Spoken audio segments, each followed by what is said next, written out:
All right, this time at the Quick Speed Shop, check it out. Bam! Freshly painted Dodge truck frame. If you want to see how I did it, stay tuned. We're going to start right now. Oh, hey guys, welcome back. It's Josh. I'm here at the Quick Speed Shop. We're doing more Dodge stuff. Oh no, not another frame video. Well, I guess. So, I promise this is the last working on the frame video in the bare metal stage, because check it out. I've got all the fabrication done. I welded up the rest of the, if you saw last time, the trailer hitch extension here. I've put a little boxing plate in between the 4 bolts for the hitch. That's all welded up.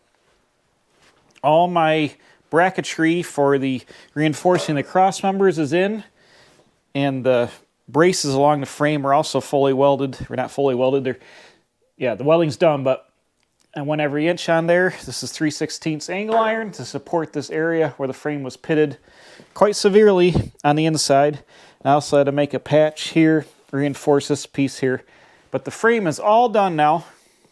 And the last thing I do is just going to dress some of this with a grinder right quick. And then we're going to get out the Eastwood Rust Encapsulator and we're going to paint this sucker black. Then finally, we can start the fun part. We can start assembling this thing. I've got a Rough Country 4-inch suspension lift that's going to go under here. New springs all the way around. We got a Dana 60 out of a 98 Ford Econoline van. I got to clean that up. That's going to go in. Big brakes. Dana 60 action. Still haven't done anything with the engine yet. That's still under here. I've got to finish assembling that. But I want to get this frame as a roller and get it done, get it painted, so then I can get it out of here.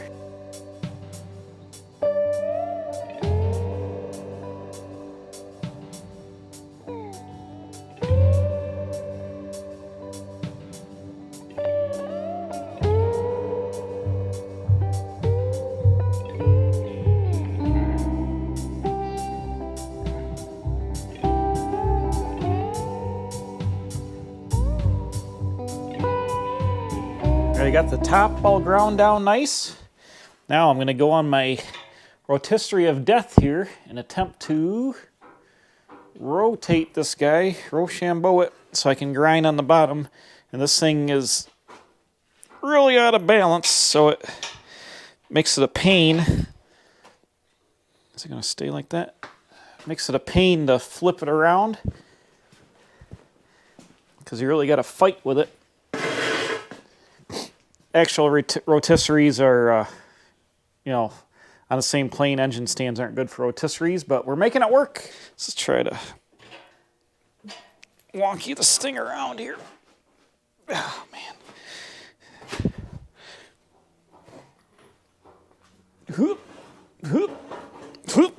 A little bit more.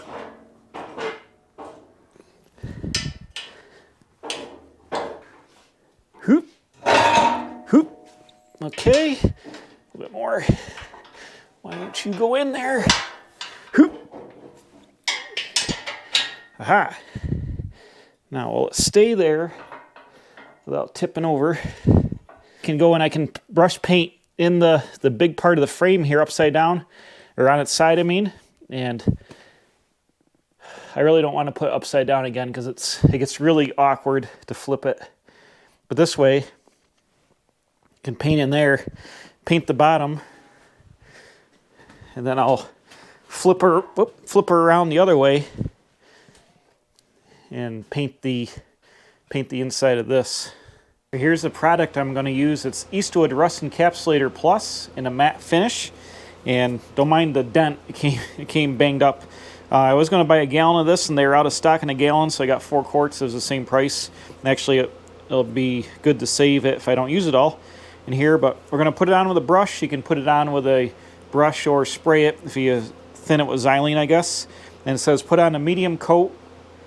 So I have a 2-inch chip brush here, just a cheap one from Hobo Freight. I'm going to go ahead and just brush this on a medium coat. It says it can be recoated after 4 hours, or if you wait 48 hours, then you got to scuff it with Scotch-Brite before you can recoat it.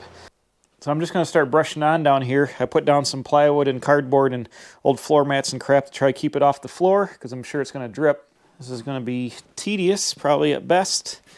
Let me start right over here. What do we got? Woo! Oh yeah. So I'm just gonna, this is gonna take a while because this has got a lot of surface area, obviously.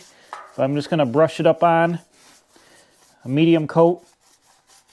Try to get everything as good as I can. But when I get done and this cures, I am gonna scuff it, or maybe I'll get it within the time frame, and I'm gonna paint it with a Rust-Oleum flat black on top of this, just to give it a top coat. Not that you really need to, but I want, I'm gonna fluid film this frame because this truck could see some winter duty, and fluid film really bites into flat paint. You know, it soaks right in, especially like Rust-Oleum flat black enamel. It soaks into it good. So I'm going to top coat this whole frame with flat black on top of this stuff. That way, when I fluid film it, it'll have something to bite onto, versus like shiny paint is a lot easier, a lot harder for fluid film to stick to long term. So it'll bite right in. But it's brushing on just like regular brush on paint. Got my cheap gloves on here so I don't turn my hands all black. Before, I used to paint with no hands, no covered hands, and already got paint on me. So this just keeps it from making a mess, because I'm sure the stuff sticks on pretty good. This would be easier to spray, especially like on the frame like this, but I got to paint inside, obviously, because it's winter right now, and I don't want the overspray going everywhere in my garage. I'm not sure how this will stick, and I'm not really set up for painting right now. My compressor is tired and has a lot of oil in it, so it's not really conducive to painting right now. So I'm just gonna brush it on. But for what we're doing here with this truck chassis, brushing it on is going to be fine. It'll coat good, and being sandblasted and fast etched and all that, this frame's going to have tons of protection on it. So I'll put you on fast motion, and you can watch me paint my frame.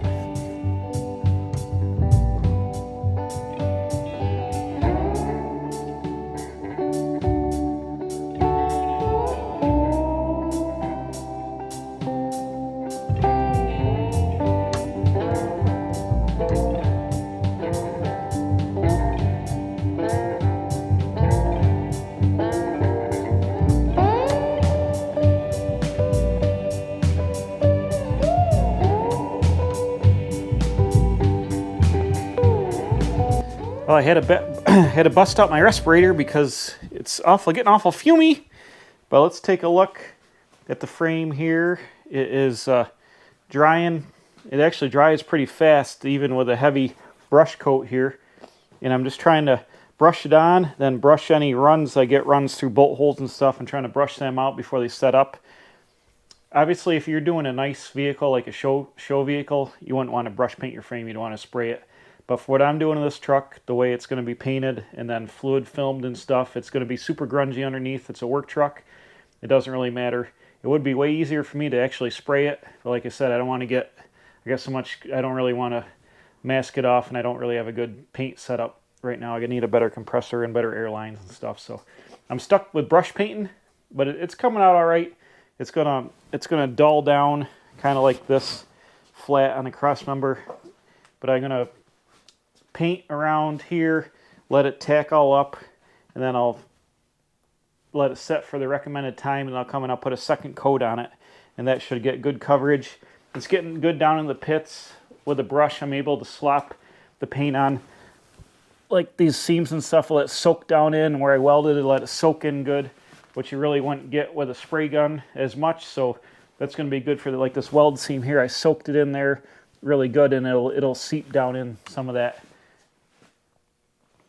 good there. So I've got about 3/4 of it covered right now. I'm going to rotisserie it around to do the underside of the driver's side of the frame, and then just let it sit and tack up. Once the whole thing dries for a little while, I'll probably rotate it right side up, and then I'll put my second coat on right side up. That way any drips and runs will be on the bottom, and you won't see it from like the side or whatever. But it's like I said, it's not really going to matter. This is not a show truck. It's just I want to get good product coverage on this thing and get it going. And I got a brand new respirator. My buddy at work gave me this, and it's coming in clinch. Using it now because the stuff, it's got a little bit of odor. It's not too bad. But you probably shouldn't inhale it right when you're sitting there brushing. So I got that on. So I'm going to go back and keep painting. And we'll come back in a little bit once it's the first coat's all on, and we'll take a look. Okay, it's about 3.5, 4 hours later. It said to wait 4 hours to top coat this, but it's getting long in the time. It's getting late at night. I got to get another coat on. But it appears to be pretty much dry here. Stuff dries pretty good. I cranked the heat up a little bit. Got the hot dog heater furnace on over there. But I'm going to go ahead and throw another coat on. It's got pretty good coverage now. There are still some brush marks of thin spots. I can see bare metal or see in here. But I'm going to put another coat on it with the brush. And like I said, I'm going to go ahead and top coat it with Rust-Oleum Professional Flat Black. That'll help the, it'll help the fluid film suck right into it here. I've already like painted this with flat black. The transition cross member, you see the shiny part here is where I fluid filmed it before I put it together. And it's already creeped out. The stuff creeps everywhere. So it'll stick to the flat black really good. I was able to slop a bunch right down in my welds. I'm actually going to take seam sealer. After the encapsulator dries, I'm going to use seam sealer and seal the seams up so water can't get down from the top or salt or nothing like that, and pretty much seal this repair up. Right here you can see there's some bare spots here from the brush strokes. So I'm going to seam seal this so nothing can get down in it, and then I'll hit it with a flat black on top of that. But you can see it needs another coat there. Right there you can see it's got some brush marks in it. But it's going to be super, this chassis is going to be super durable. It's going to be super protected with all these magical coatings from the Eastwood. So I had this second coat, and then I'll hit it with the flat black when it dries. It'll probably be another day or so from that, so it won't be in this video. But the thing will be all black, and then we can start reassembling it with the suspension lift and cool stuff like that.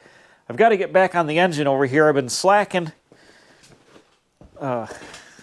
Everything's been a disaster. But I've got the engine here. I've got some new headers. I know I talked about that a few videos ago. I got to have my friend restore my valve covers. He's going to powder coat them a silver, like aluminum metallic color. So we'll blast them and get them powder coated. They'll be mint. So I've got all the parts and pieces here in this general area of nonsense. Carburetor, distributor, junkyard distributor, but it's new. New headers, rest of the gaskets. Got everything here to go down and put that together. So we're going to be hammering on the Dodge here for like another couple of weeks. I've got a separate project. It's like a secret. I go to the Buffalo Motorama in Buffalo, New York every March. I support my friend who puts on the open wheel room. And I've got an open wheel car I want to build. It's going to be a real fast build, or we'll lose a shop. We're going to lose a shop if we don't get it done. It's going to be like a 2-month build, real fast. Probably, hopefully it'll take less than that. But it's a surprise. We'll see that in the next couple of videos coming up. Probably January we'll start that.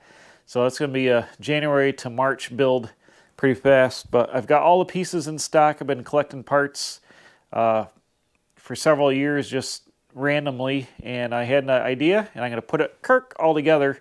So we're going to make something super cool. I think you guys will like that. Because this Dodge doesn't appear to be very popular. The views, they're down. The views are way down. I don't know why. It's another project here, restoration, fun stuff. I've done truck builds before, but the views are way down. All right, there we go. Took about an hour to paint a second coat on here. I used almost another quart, so it's almost 2 quarts to paint this frame. And it's just freshly on here, so it's still shiny, but it'll dull down when it gets cured again. It'll dull down like this, like matte. And I'm curious if I need to dull finish this. I might not need to put any flat on it to get the fluid film to really bite in. I might bite into the encapsulator, but I might hit it with flat, like this is painted flat. I might just hit it with flat anyways, just to give it a little extra grab it's on. But it looks good. and it is super coated.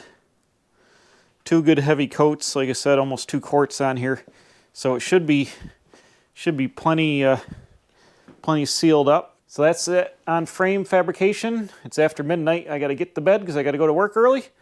Like I said, next time we'll be working probably on the engine, putting suspension in, doing a bunch of other stuff. This thing can really start to come together now that I got all the fabrication out of the way. There was a little more work required than that, and I thought there was going to be, with all the rust repair and stuff like that. But hopefully it'll start going together faster now, and we'll have to bring the brown truck up around and start getting that ready to disassemble, because I need the transmission and transfer case and the front axle out of that.